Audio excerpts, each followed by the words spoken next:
estudando nos últimos domingos sobre o credo apostólico e vimos que o credo apostólico ele é fundamentado na Trindade, em Deus Pai, em Deus Filho e Deus Espírito Santo.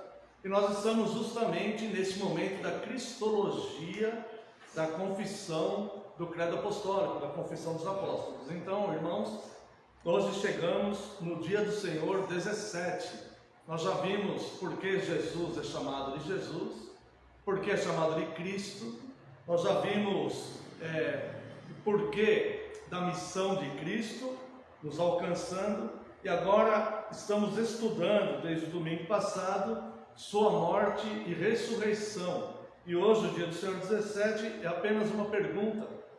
É a pergunta 45. No entanto, a resposta é formada em 3 tópicos. Tá? Então, dia do Senhor 17, pergunta 45. Como somos favorecidos com a ressurreição de Cristo? Resposta. Primeiro, pela ressurreição, Cristo venceu a morte para nos tornar participantes da justiça que Ele conquistou para nós pela sua morte.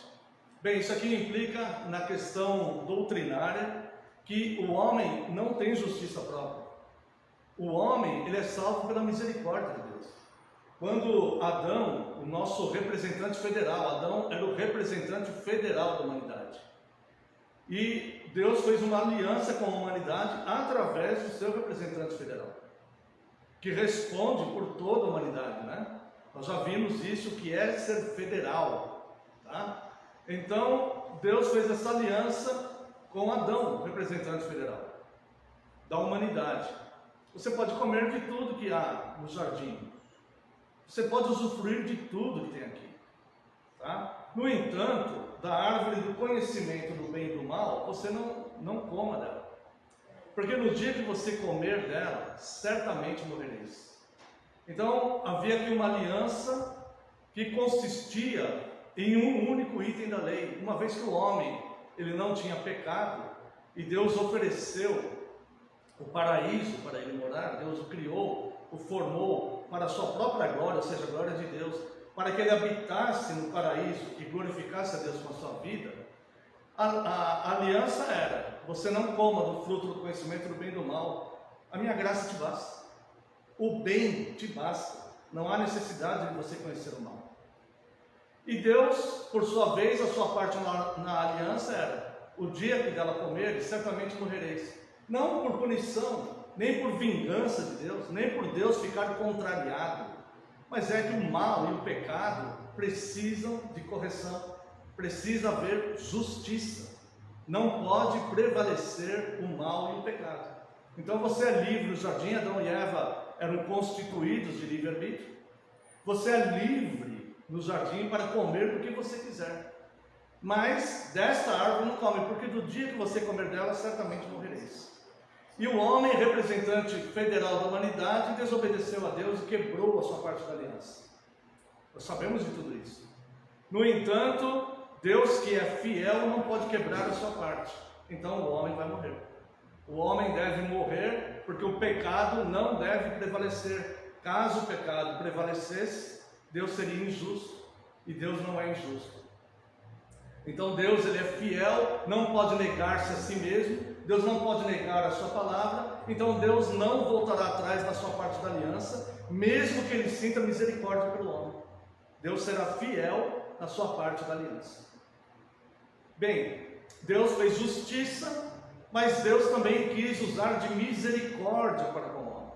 Então o homem agora, que possuía o seu livre-arbítrio no Éden, agora ele tornou-se escravo do pecado e do mal, vai morrer.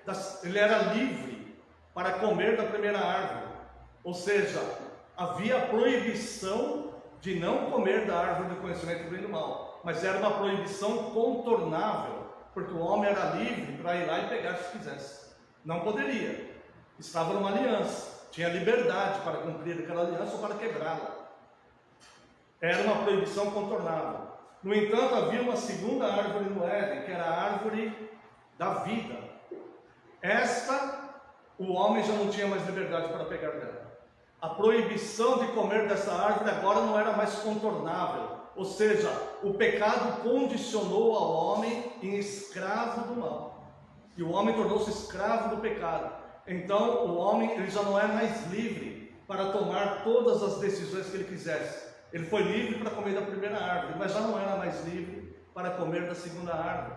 Então Deus, ele mantém a sua fidelidade, a sua lealdade à aliança e mantém a sua justiça. O homem vai morrer, porque se ele comer do fruto da árvore da vida, ele prolongará a eternidade do pecado e não haverá justiça de Deus. Deus seria injusto com pessoas que sofrem pelo mal praticado pelos outros. Então o homem ele fica condicionado ao pecado, torna-se escravo daquele pecado. E Deus cumpre a parte dele. No entanto, Deus, que é justiça e faz justiça, Deus ama o homem, Deus ama a humanidade. E Deus então resolve usar de misericórdia com a humanidade. Então Deus ele cria o segundo Adão, ou seja, o seu próprio filho, que é Cristo. Cristo se fez homem para restabelecer a aliança que Adão quebrou. Então agora, quando Adão quebrou a aliança, foi instituído o caos na ordem que Deus havia criado. Agora em Cristo, Deus estabelece novamente a ordem para que o homem possa sair do caos e voltar para a ordem. Então Deus levanta Cristo, que se torna um de nós, um homem, tá? E Deus então restaura a aliança que Deus fez com Adão, sem Deus quebrar a sua parte da aliança, e sem Deus deixar de usar misericórdia. Deus usa de misericórdia para com o homem. Vede com que grande amor Deus nos amou, e enviou o seu próprio Filho, e restabeleceu então essa nova aliança com o homem. Agora aquele que está em Cristo é herdeiro novamente da promessa e vai herdar o paraíso, tá? No entanto, o homem continua morrendo, não mais aquele que está em Cristo, não mais por punição, mas a morte significa o fim dos pecados, porque quando estamos neste corpo, infelizmente estamos expostos e sujeitos a pecar. Então a morte do homem se torna então o fim dos pecados, e através da morte de Cristo nós temos o selo e a garantia que vamos ressuscitar com Ele, porque Cristo ressuscitou, e por isso é o primogênito entre os mortos. Então Cristo ressuscitou, e nós podemos então crer que iremos ressuscitar. Então a pergunta é, como somos favorecidos com a ressurreição de Cristo? Resposta: primeiro, pela ressurreição, Cristo venceu a morte para nos tornar participantes da justiça que Ele conquistou para nós pela sua morte. Ou seja, o homem não tem justiça própria. O homem se perdeu lá em Adão, não tem justiça própria. Mas Cristo nos faz participantes da justiça que Ele conquistou por nós em sua morte. Quero convidar a amada igreja para a leitura em 1 Romanos, capítulo 4, verso 25. Carta aos Romanos, capítulo 4, verso 25.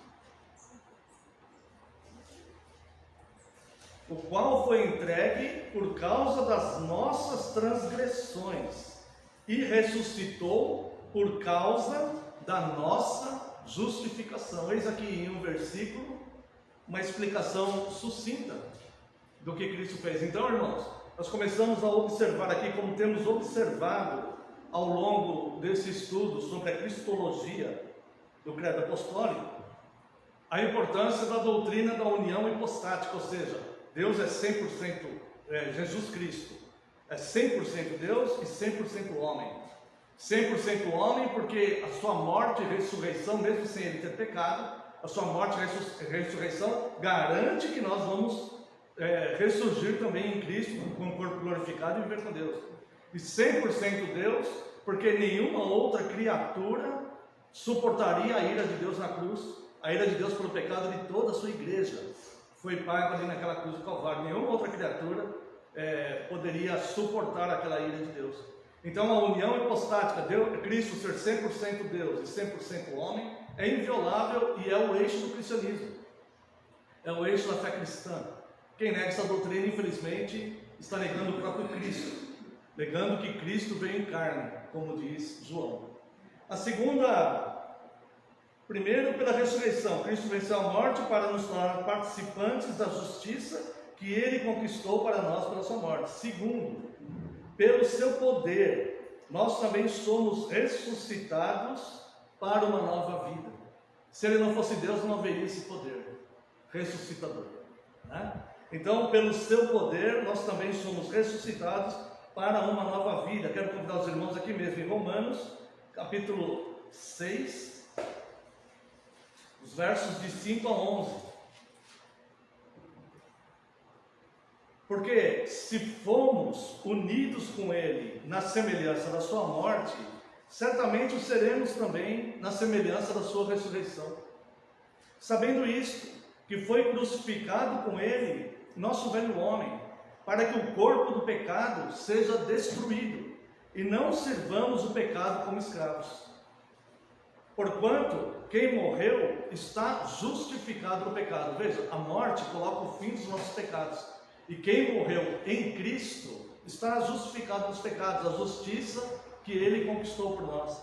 Ora, se já morremos com Cristo, cremos também com Ele e viveremos, sabedores de que, havendo Cristo ressuscitado dentre os mortos, já não morre, a morte já não tem domínio sobre ele. Pois quanto a ter morrido, de uma vez para sempre morreu, para o pecado, mas quanto a viver, vive para Deus. Assim também vós considerai-vos mortos para o pecado, mas vivos para Deus em Cristo Jesus.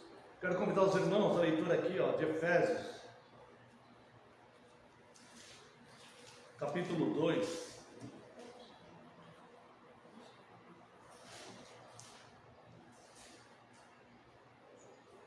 E que os irmãos entendam que os mortos em Cristo, a primeira morte, tá? A primeira ressurreição. O livro do Apocalipse vai falar de duas ressurreições, né? A primeira ressurreição é essa ressurreição espiritual. Veja aqui, capítulo 2, verso 1. Ele vos deu vida estando vós mortos, em delitos e pecados. Nós nascemos na condição que Adão deixou a humanidade, até que sejamos alcançados pela graça de Deus e nos tornamos co-herdeiros com Cristo, co-participantes do sofrimento de Cristo na segunda aliança, na aliança restaurada, na aliança de Adão restaurada em Cristo. Então nós nascemos mortos em delitos e pecados. Ele nos deu vida. Agora veja o verso 6. E juntamente com Ele nos ressuscitou e nos fez assentar nos lugares celestiais em Cristo Jesus. Ou seja, esta é a primeira ressurreição, é a ressurreição espiritual. É o maior milagre que existe. É um milagre maior do que ressuscitar um corpo físico que morreu. Nós cremos que Deus tem poder para ressuscitar um corpo físico que morreu. Mas o milagre maior é ressuscitar um espírito morto em delitos e pecados, num corpo físico. Tá? Então, Deus, a primeira ressurreição está aqui em Cristo. É quando Deus, Ele restaura essa aliança com Adão e nos chama pela sua graça, nos salva pela sua graça. Olha, vem para a aliança com Adão, porque tenho misericórdia de ti, com laços de amor te atraí. E você vem com essa graça, tá? E é recebido em Cristo. Pela graça sois salvos, tá? Veja aqui, versos 5 e 6, para ficar mais claro em Efésios 2. E estando nós, veja que Paulo se coloca nesse estado, né? Estando nós mortos em nossos delitos, nos deu vida juntamente com Cristo, pela graça sois salvos, e juntamente com Ele nos ressuscitou. Veja, está no passado, não é assim, vai nos ressuscitar depois que morrermos fisicamente. Ele está falando de conversão, de pessoas que estavam mortas espiritualmente e foram vivificados por Cristo. E isso é pela graça, né? Fomos ressuscitados e hoje nos assentamos nos lugares celestiais com Cristo. Então, é um fato que nós vivemos essa dualidade. Estamos num corpo que exige o pecado, que clama pelo pecado. Mas estamos assentados nas regiões celestiais, ou seja, temos um espírito vivificado, né? Então este corpo, quando Deus nos chamar, no tempo de Deus, ninguém abrevia isso, é no tempo de Deus que é perfeito e santo, e é Ele que determina, não nós. Quando Deus nos chamar para estarmos com Ele na glória, então este corpo morrerá fisicamente, acabará o pecado. Acabará o pecado. E Ele, que já nos ressuscitou espiritualmente, ressuscitará também o nosso corpo, e nós seremos transformados em glória, teremos um corpo glorificado. Tá? Aqueles que estiverem na última geração, quando Cristo voltar, não passarão por essa morte física, mas terão seus corpos no arrebatamento, né? Terão seus corpos glorificados e encontrarão o Senhor nos ares. Terão seus corpos glorificados. Então, veja a profundidade dessa doutrina. Jesus 100% homem, 100% Deus. Sem essa doutrina, não há penhor para uma garantia que nós também ressuscitaremos com Ele. Então nós ressuscitaremos, porque Ele se fez um de nós. Tá? E o mesmo poder que ressuscitou o Cristo homem, vai ressuscitar cada um de nós que estivermos em Cristo, que morrermos ou que estejamos na última geração em Cristo. Como somos favorecidos com a ressurreição de Cristo? Primeiro, pela ressurreição, Cristo venceu a morte para nos tornar participantes da justiça que Ele conquistou para nós pela sua morte. Segundo, pelo seu poder, nós também somos ressuscitados para uma nova vida. Terceiro, a ressurreição de Cristo é para nós a garantia da nossa ressurreição gloriosa. Ora, se Ele não era 100% homem, não pode haver uma garantia, porque Ele ressurgiu, nós vamos ressurgir também. Se Ele fosse somente Deus, não haveria garantia para nós. Mas Ele era 100% homem. E se Ele não é 100% Deus, Ele simplesmente não suportaria a ira de Deus na cruz, pelo pecado de toda a sua igreja. Tá? Então, a ressurreição de Cristo é para nós a garantia da nossa ressurreição gloriosa. Gostaria de convidar a amada igreja novamente na carta aos Romanos, capítulo 8, verso 11. Se habita em vós o Espírito, veja bem, o Espírito com letra maiúscula, tá? Não está se referindo à sua alma, o seu Espírito, está se referindo ao Espírito Santo de Deus. Se habita em vós o Espírito daquele que ressuscitou a Jesus dentre os mortos, esse mesmo que ressuscitou a Cristo Jesus dentre os mortos, vivificará também o vosso corpo mortal, por meio do seu Espírito que em vós habita. Lembra que Jesus no seu ministério ele fala: eu vou, mas não vos deixarei sozinhos. Enviarei o Consolador, enviarei o meu Espírito. Tá? Então esse Espírito ele habita em nós como um tabernáculo santo, embora no corpo pecador. Infelizmente, mas temos, né, espiritualmente vivificados, os olhos espirituais abertos para entendermos a instrução de Deus e combatermos o nosso próprio pecado. Né? Cristo ele nos liberta do nosso próprio pecado, assim como Ele libertou o povo da escravidão egípcia, e a Páscoa é a saída, né? O sangue de Cristo no umbral da porta, assim, o sangue do Cordeiro no umbral da porta, assim Ele nos liberta do nosso próprio, da escravidão do pecado. Quando Adão caiu na escravidão do pecado, em Cristo nós somos libertos da escravidão do pecado. Tá? E para terminar, eu quero ler Filipenses capítulo 3,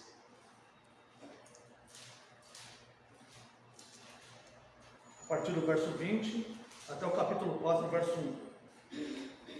Filipenses 3, 20 e 4, 1. Pois a nossa pátria está nos céus, de onde também aguardamos o Salvador, o Senhor Jesus Cristo, o qual transformará o nosso corpo de humilhação para ser igual ao corpo da sua glória, segundo a eficácia do poder que Ele tem de até subordinar a si todas as coisas. Portanto, meus irmãos, amados e muito saudosos, minha alegria e coroa, sim, amados, permanecei deste modo firmes no Senhor. Quando ele fala aqui, transformará o nosso corpo de humilhação, não é porque envelhece, um corpo que envelhece, isso não é humilhação, mas é porque um corpo que peca e que clama pelo pecado, isso sim é humilhante para um cristão. É humilhante para o cristão saber que está sujeito e o clamor da sua carne é para o pecado, né? Mas espiritualmente, tá? Ele crê nessa promessa, e bendito seja o Senhor Jesus, né? Que nos libertou do império das trevas e nos transportou para o seu reino eterno. Quero convidar a Santa Maria